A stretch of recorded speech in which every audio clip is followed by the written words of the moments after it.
Et hello tout le monde, j'espère que vous allez bien et bienvenue dans cette petite vidéo du lundi. On parlait de Bitcoin, d'Ethereum ainsi que de la plupart des alts sur lesquels j'étais positionné au cours de la vidéo de la semaine passée.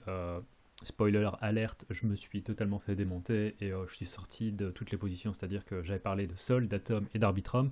Je suis sorti des trois, j'ai même pas fait, enfin j'ai pas envie de faire le malin en disant ouais je suis sorti à break-even, non que dalle, j'ai pris mes pertes. C'est le jeu, c'est du trading. Donc je tiens à être transparent à ce niveau-là, hein. Je ne veux pas faire le gars. Je pense qu'il y a beaucoup de gens qui sont en mode ah, je suis trop fort en trading, je n'ai jamais de perte. Non, moi je tiens à être transparent. J'ai clairement fait de la merde, c'est-à-dire que j'ai réussi à sortir sur Arbitrum en profit. Je suis re-rentré lorsqu'on a eu le dump et je suis quand même ressorti parce que là on est sur des niveaux sur Arbitrum, on va montrer ça. Bref, on parlait de ça, on parlait d'Ethereum, on va parler de BTC. On va également faire une petite analyse un peu plus macro par rapport au dollar index et par rapport à la dominance du BTC qui sont deux choses importantes pour moi. Et on va également, avant de parler de ça, n'hésitez pas à mettre la petite cloche parce que c'est probablement une des dernières vidéos que je ferai le lundi. C'est-à-dire que en ce moment, dans ma vie, j'ai envie de me concentrer sur d'autres choses que les cryptos. Enfin, les cryptos seront toujours une grosse partie de ma vie, hein, mais la chaîne, du coup, c'est une charge mentale supplémentaire et je vais prendre un peu de recul par rapport à ça. Je ferai sûrement encore des vidéos, mais je ferai des vidéos seulement lorsqu'il y aura des traits de position intéressants qui vont se présenter. Donc je ferai des vidéos si j'ai le temps et si en plus il y a des opportunités. C'est-à-dire que j'ai pas envie de continuer à faire des vidéos en mode voilà le marché, il se passe ça sur le marché, il se passe rien. D'autant plus que d'un point de vue de ce qui s'est passé sur BTC la semaine passée, je ne suis pas fan de ce qui s'est passé ici. J'en ai parlé dans la vidéo, j'avais dit si on vient chercher faire une clôture en daily sous les 28,7, sous les 27,8, c'est-à-dire que 28,7 c'était l'endroit où j'ai acheté, je même acheté 28,8, bref. Je suis sorti déjà et j'avais dit si on passe ici en dessous, je revends tout, c'est-à-dire autant les AL que BTC. Alors je tiens à mettre une petite nuance par rapport à ce que j'ai dit, euh, parce que enfin j'en parlais avec un gars sur Twitter qui m'a dit écoute, tu dois pas confondre tes positions long terme et tes positions court terme, et en fait je suis tout à fait d'accord. Donc pour être transparent, j'ai encore du BTC sur la Ledger, BTC qui représente un truc du genre quand même 30% du portefeuille. Portefeuille crypto, c'est-à-dire que j'ai d'autres petits assets, on va dire. J'ai un petit bien immobilier que je compte dans mon net worth, mais bref, c'est pas important. Et euh, sur le portefeuille crypto, donc je suis quand même exposé à 30%, c'est-à-dire que si maintenant on se mange un truc où on fait une retrace à 20K et que je me mange encore 30%, ben je mangerai 30% sur cette partie du portefeuille. Sur le côté, ben, j'ai encore vraiment suffisamment pour que ce soit pour trader, pour vivre, etc. pendant encore pas mal de temps. Donc à ce niveau-là, on verra bien. Mais je suis clairement sorti de toutes les positions de trading et la seule position que j'ai encore ouverte, c'est du BTC sur du long terme. Et donc voilà, ça c'était c'est tout ce que je voulais dire. Euh, du coup, Arbitrum, je sais pas si vous voulez que je parle vite fait des positions d'alt, mais Arbitrum, j'étais rentré à 1,60 quelque chose, je suis sorti au-dessus des 1,75. Je suis re-rentré vers les 1,40. Voilà, je suis ressorti. Bref. Atom, c'est-à-dire que j'avais pris position, je pense, un peu ici, et je suis sorti. J'ai même pas pris de profit ici pour vous dire à quel point j'ai été teubé. J'ai pas pris de profit et je suis sorti en perte sur le trade ici en dessous. J'ai pas voulu rester plus longtemps sur la position parce que c'était vraiment dégueu. Sol, ça va, entre guillemets, parce que j'ai pris position ici, j'ai pris un peu de profit ici et je suis sorti. Je suis même pas sorti très haut, hein, je suis sorti un truc et j'ai pas fait beaucoup d'argent là-dessus. Bref, en gros, les deux dernières semaines de trade ont été véritablement pas terribles. D'autant plus que sur Ethereum et sur BTC. Donc Ethereum, j'ai acheté clairement le niveau ici. On est passé en dessous des 19,30 qui pour moi était important. Et je suis sorti, j'ai pris mes pertes parce que je me dis si maintenant Ethereum et BTC commencent à chier dans la colle plus que ce qu'ils ont déjà fait, J'ai pas envie de positionner. Je préfère attendre éventuellement qu'on récupère encore le niveau, qu'on ait un truc, une structure qui se mette en place pour me dire, ok, il y a peut-être un trade à prendre. Mais en attendant, je me dis, je veux limiter les dégâts, d'autant plus que, comme j'ai dit, BTC est sous les 27, 27,8. Et pour le moment, j'ai vraiment envie de limiter l'exposition, quoi. Donc vraiment très difficile parce que autant j'ai perdu un peu d'argent sur mes positions spot, autant sur tout ce qui est... Parce que ça, c'était, j'ai aussi pris une position à 28,8.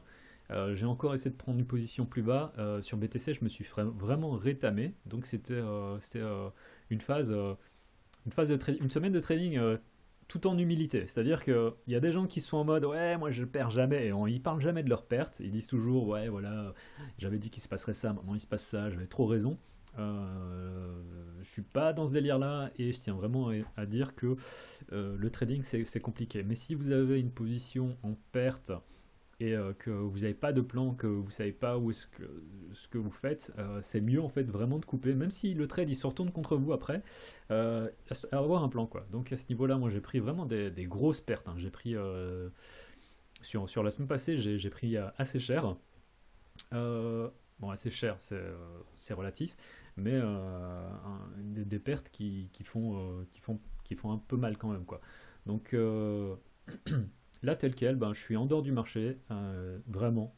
Je suis total USD et je verrai bien comment est-ce que, si au cours des prochaines semaines, ça évolue. On va faire une petite analyse. Donc, on va parler simplement de BTC et d'Ethereum et du Dixie et de la dominance du BTC. Donc, pour moi, un truc qui est important sur BTC en première chose, c'est le niveau, cette ancienne résistance ici, donc vers les 28,8 où j'ai pris justement mon trade précédent. C'est si on commence à récupérer, peut-être qu'il y a des chances qu'on continue.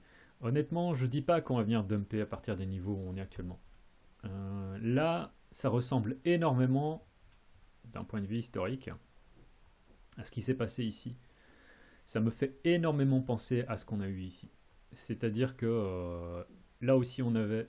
Hop, je vais reprendre. Et je le sais et ça me fait encore également penser à quoi? Ça me fait penser à ce qu'on a eu ici. Donc on a une résistance, on a un uptrust où on arrive à casser la résistance, on a fait une espèce de truc bizarre, on se retrade encore à nouveau sous la résistance, où on vient pas dumper, mais on vient faire une consolidation, on remonte petit à petit, on vient casser l'ancien high et on continue à monter, où on a une espèce de grosse montée. Donc, et ici, c'est la même chose, hein. Bon, là, on a un uptrust, on a un support qu'on casse, on vient casser en dessous, on casse à nouveau l'ancien high et puis on a une montée. Mais je ne sais pas si on est dans un cas comme ça. C'est-à-dire que je l'ai déjà vu auparavant, ce genre de truc. J'ai déjà vu ce genre de truc où tout le monde passe bearish ici. Pour info, bon, je suis pas super bull, hein, mais je veux pas être le gars qui est super bearish ici, en mode, ouais, on va aller chercher les 20K ou les 24K. Parce qu'on est toujours sur cet ancien support et on peut le tenir. C'est-à-dire que c'est pas parce qu'on a fait un fake out qu'on va directement aller rechercher l'autre. On va aller rechercher ce swing high, ce swing low, mais on peut continuer, c'est-à-dire à faire du chop pendant les prochaines semaines où il se passe absolument rien et où, en fait on continue à remonter. C'est ça l'idée aussi derrière le fait que j'ai toujours du BTC en hold sur la ledger. Bon, il y a le fait aussi que c'est une position long terme. Il y a le fait que je veux continuer à avoir une exposition au marché. Et puis il y a le fait voilà, que c'est possible qu'on continue à monter. Si maintenant on dump, je holderai quand même. Ça ne change rien à la situation parce que c'est du BTC que je peux holder sur des années. Donc sans que ça change ma situation financière en quoi que ce soit. Donc ça, c'est des choses à prendre en compte. Voilà. Donc c'est tout ce... Là, la question maintenant sur BTC, c'est un peu en mode, bon, où est-ce qu'on se situe par rapport à ça? Est-ce qu'on va venir dumper? Est-ce qu'on va faire du chop? Le cas de on fait une grosse reversal, c'est le cas le moins probable, vraiment. Le cas le plus bullish, vu comment est-ce qu'on s'est fait dégommer ici, je dirais c'est tout simplement on continue à faire du chop et on vient former une petite courbe ascendante où en fait on vient casser cet ancien high et on continue à monter. J'ai pas envie de parler de où est-ce qu'on pourrait monter parce que pour le moment on n'y est vraiment pas. Je pense que le tout c'est d'observer si on arrive à tenir les niveaux. Sinon, je pense que clairement les 24K et en dessous des 24K, on vient chercher ce swing low. Et là, c'est retour à 20K et je sais pas comment est-ce qu'on va se trader. Si on va venir faire une espèce de trading comme ça, j'aurais tendance à me dire que ça c'était le bottom. Mais voilà, on n'y est pas encore. L'endroit où vous voulez éventuellement acheter, où je commencerai peut-être à reprendre une position également en hold euh, sur BTC, c'est si on revient ici. Est-ce qu'on va y revenir? Honnêtement, je ne sais pas. Mon avis personnel, c'est qu'on va faire un truc comme ça. Et que si on fait un truc comme ça, j'ai pas envie d'être davantage, enfin, j'ai pas envie d'être positionné non plus. En dehors de. Enfin, j'ai juste envie d'être positionné sur BTC. Et sur Ethereum, c'est la même chose. C'est-à-dire qu'il y a trop d'incertitudes. J'ai pas envie d'être le gars qui a acheté. Enfin, si, je suis déjà le gars qui a acheté ici. Heureusement, je n'étais pas le gars qui a acheté là. Bref. Et j'ai pas envie de holder sur un asset où on peut encore faire un truc comme ça, voire carrément redescendre. Parce que, je sais pas, venir chercher ça ici, voire carrément, peut-être ça, voire carrément le swing high, c'est tout à fait possible. Le swing low, pardon. C'est tout à fait possible. Donc j'ai pas envie de holder ça. Et si on commence à se retrader un peu ici au-dessus, qu'on commence à avoir une structure de marché un peu plus positive, ce, je prendrais probablement un trade, mais là j'ai pas envie de holder quoi. Euh, et une chose dont je voulais parler également, c'était tout simplement le dollar index. Bon, on a souvent été assez inversement corrélés. Et un truc que je regarde, parce que pour le moment il se passe, on va dire, c'est assez lent, et j'ai envie de voir comment est-ce qu'on va évoluer. Mais à partir du moment où on vient tout simplement se trader au-dessus de cet ancien high, parce que ça c'est un niveau, bon, quand on regarde en mensuel, c'était résistance, résistance, résistance. Ça, si c'était fait carte déviation comme vous voulez, et qu'on commence à réintégrer ici en dessous, ce serait assez positif pour la crypto en général.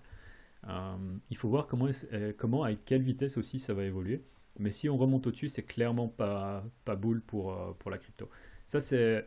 Je parle de la crypto en général, je parle pas seulement de BTC, mais vraiment de la crypto en général. Donc on va voir si on va dumper ou si on va faire un pump. Pour le moment, c'est compliqué. On a fait, je sais pas, ça fait un 2 3 troisième touch sur le support.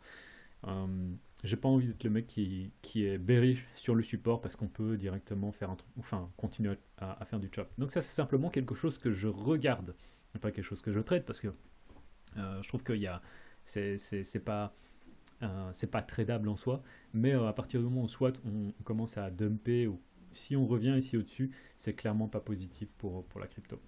Et la deuxième chose que je regarde, c'est tout simplement la dominance. Alors je sais que c'est un peu le même voilà. Voilà, ça c'est la résistance, on est sur support, mais on a quelque chose d'intéressant, on va dire, cette fois-ci. Et la seule chose que je regarde par rapport au market, enfin par rapport à la dominance du BTC, c'est comment on se situe par rapport enfin comment est-ce ça pourrait se situer par rapport aux alt, c'est tout. Et si BTC, ce qu'on peut voir à chaque fois, ça a été assez short entre guillemets. On a fait un touch, un touch. Enfin, ça a été assez rapide à chaque fois. Et là, on fait une espèce de consolidation sous la résistance. Donc c'est pas bullish en soi, mais c'est quelque chose de différent par rapport à ce qu'on a connu auparavant où c'était vraiment, enfin où c'était vraiment des V inverses. Enfin, je sais pas si on dit des V inverses. Enfin, c'est des A quoi. Et là, on est potentiellement en train de construire quelque chose. Je dis pas on peut casser le truc, mais globalement, si on a un BTC, une dominance du BTC qui commence à se retrader ici au-dessus, ce serait pas positif pour les alts et ça montrerait en fait qu'on va venir se faire déchirer, enfin que les alts vont se faire déchirer encore plus. Je sais pas comment ça va se passer. Mais là, vraiment, c'est deux charts que je regarde le matin en me levant, en me disant, bon, est-ce que de un on est positif ou pas sur la crypto, et de deux, est-ce qu'on est positif ou négatif sur les alts, ou enfin, on est positif BTC ou davantage les alts. J'en ai aucune idée, on est en train on est en observation. Donc là, on est en attente, et c'est pour ça aussi que, vu le doute, l'incertitude, je me permets en fait de prendre, enfin, de faire un pas en arrière, de simplement euh, plus regarder le marché pendant un certain temps. Comme j'ai dit, j'ai d'autres préoccupations qui arrivent dans ma vie aussi.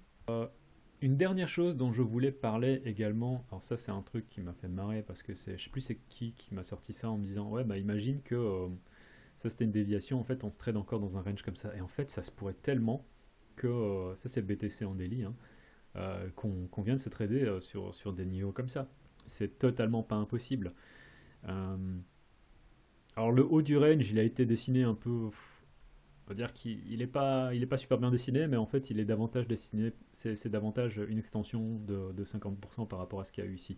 Donc c'est un range, alors je sais pas si on va venir faire ce genre de trading, mais c'est pas impossible. Quand je regarde aussi par rapport à ce qui s'est passé par rapport au dernier cycle. Donc quand on regarde ce genre de choses, oups, on avait eu un bottom, où on a une cassure, on a un bottom, une cassure, où on a... Ici on avait pas mal de volatilité, c'est-à-dire qu'on est passé de 3-4K vers 12K. Et ensuite on a fait un peu de chop, on a eu un Black Swan. Ici c'était en 2015 où on a fait un bottom, où on a une cassure, et en fait où on n'a rien fait encore pendant presque, hein, pendant 6 mois je crois, un truc comme ça, et ensuite on a eu la remontée après le halving. Donc à ce niveau-là, c'est pas impossible, hein, parce que quand on regarde aussi par rapport au top, donc on a eu un double top, ça c'était l'ancien top, ça c'était l'ancien top. Quand on regarde d'un point de vue timing, c'est pas impossible qu'on fasse encore une retrace où il se passe absolument pas grand chose, ou même où les gens y passent bear alors qu'on est tout simplement encore en consolidation. Et c'est important de faire une consolidation. Parce que regardez ce que ça donne en hebdo, le chart du BTC. Il faut vraiment qu'on respire, qu'on fasse des retraces, qu'on vienne former une figure de sortie de range, quoi, globalement. Donc voilà. C'était. J'ai la connexion qui part en sucette, qui est trop lente. Donc voilà, c'est tout pour moi. Je sais pas quand on se reverra. J'ai pas envie de me forcer à faire des vidéos, donc on se reverra quand on se reverra. Et je sais pas s'il y a des gens qui traînent sur Twitter, bah n'hésitez pas parce que Twitter je suis encore plus ou moins dessus. Donc voilà, c'était voilà voilà le chart à charger. Mais on va dire que pour le moment, ce serait beaucoup plus intéressant si on vient former ce genre de choses. Ou je sais pas, un petit canal ascendant, un truc comme ça, avant une cassure. D'un point de vue macro, ce serait beaucoup plus intéressant que de faire une grosse montée, où ensuite en fait on vient retracer, on fait des grosses retraces, quoi. Donc à voir. C'était tout pour moi, c'était Graph. À la prochaine. Tchuss.